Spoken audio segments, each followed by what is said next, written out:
এই জীবনে কাউরে মনে আঘাত দিইনি।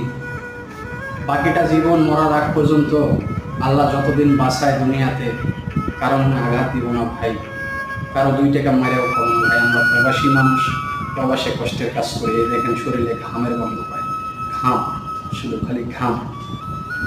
আমরা কষ্ট করে টাকা দেশে রেমিটেড পাঠাই ভাই, আমাদের কষ্ট বিফল যেতে পারে না। এই জীবনে কাউরে মনে আঘাত দিইনি। বাকিটা জীবন মরার আগ পর্যন্ত আল্লাহ যতদিন বাঁচায় দুনিয়াতে কারো মনে আঘাত দিব না ভাই, কারো 2 টাকা মেরেও খাবো না ভাই। আমরা প্রবাসী মানুষ, প্রবাসে কষ্টের কাজ করি। এই দেখেন শরীরে ঘামের গন্ধ পাই, ঘাম, শুধু খালি ঘাম। আমরা কষ্ট করে টাকা দেশে রেমিটেড পাঠাই ভাই, আমাদের কষ্ট বিফল যেতে পারে না।